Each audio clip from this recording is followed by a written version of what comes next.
সৌজন্যে অভিজাত গ্রুপ।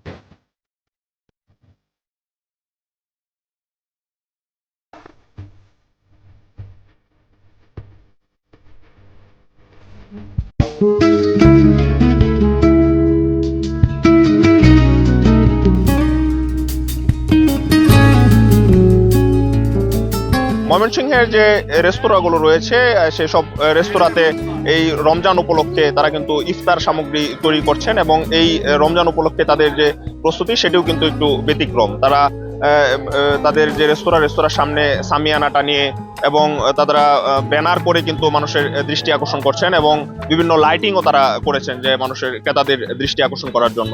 বিভিন্ন রকম ব্যতিক্রমী পণ্য তারা তৈরি করছেন যেসব পণ্যে যেন ক্রেতারা আকৃষ্ট হয় এবং এই বিষয়ে একটি প্রতিযোগিতা দেখেছি যে কোন রেস্তোরাঁর চেয়ে বেশি এক রেস্তোরাঁর চেয়ে বেশি আরেকটি রেস্তোরাঁ যেন বেশি ব্যতিক্রমী জিনিস বানাতে পারে এবং ক্রেতাদের দৃষ্টি আকর্ষণ করতে পারে, সেটি কিন্তু একটা প্রতিযোগিতা দেখেছি। তবে আমরা বিভিন্ন ক্রেতাদের সাথে কথা বলেছি, তারা আমাদেরকে জানিয়েছেন যে আসলে যে এই ইফতারের কিন্তু দাম তারা বেশি বলে আমাদেরকে জানিয়েছেন। আর ইফতারের অন্যান্য যে অনুষঙ্গগুলো রয়েছে লেবু, তারপর ফল, খেজুর, সেগুলোর দামও কিন্তু আকাশচুম্বী বলে আমাদের ক্রেতারা জানিয়েছে।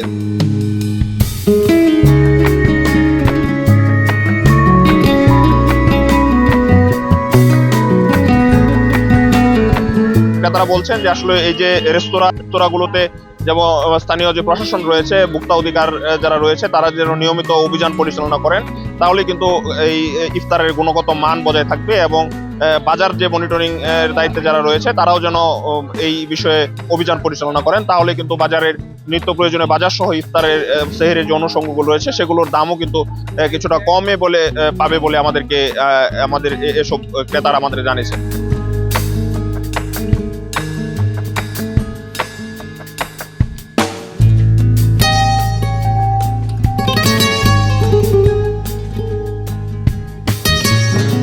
আমরা একজন বিক্রেতার সাথে কথা বলবো, আমরা জানবো যে ইফতারের যে তাদের কি কি পণ্য রয়েছে এবং তারা কেমন সাড়া পাচ্ছে, আমরা একটু জানতে চাই।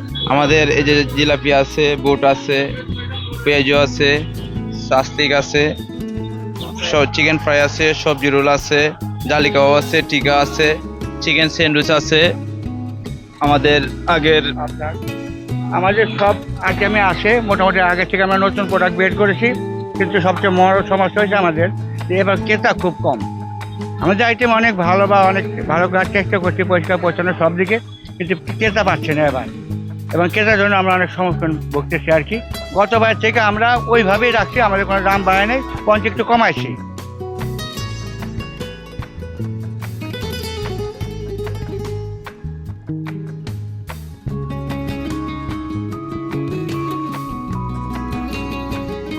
ইফতারের যে বাজার সেটি কিন্তু একদম ইফতারের আগ মুহূর্তে কিন্তু একদম হুমড়ি খেয়ে মানুষ পড়ে, কিন্তু এই যে দুপুরের পর থেকে ইফতারের আগ পর্যন্ত তেমন ক্রেতার সংখ্যা নেই বলে এখানকার বিক্রেতা যারা তারা আমাদেরকে জানিয়েছেন। তারা বলছেন যে ক্রেতার পরিমাণ যদি বেশি হয় তাহলে তারা একটু কম দামে তাদের পণ্য বিক্রি করতে পারবেন।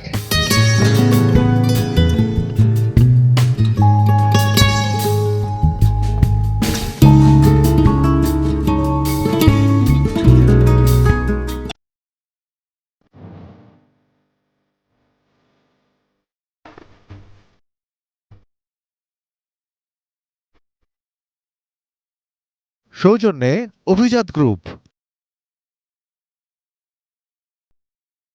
আজ খোকার জন্মদিনে ওর সব পছন্দের খাবার চাই। সেই সাথে খাবারটাও হতে হবে ঝরঝরে, সুগন্ধি, প্রাকৃতিক স্বাদ ও গুণগত মানসম্পন্ন। আজ আমি তোর সব পছন্দের খাবার রান্না করেছি, কিন্তু তুই নেই। আমি নেই তাতে কি মা, তোমার ভালোবাসার ছোঁয়া সবসময় আমার সাথেই আছে। এ কি, এ তো অভিজাত এখন দেশের গণ্ডি পেরিয়ে বিদেশেও পাওয়া যাচ্ছে। মায়ের মমতার মতোই খাঁটি অভিজাত কালিজিরা চাল, আপনার আভিজাত্য।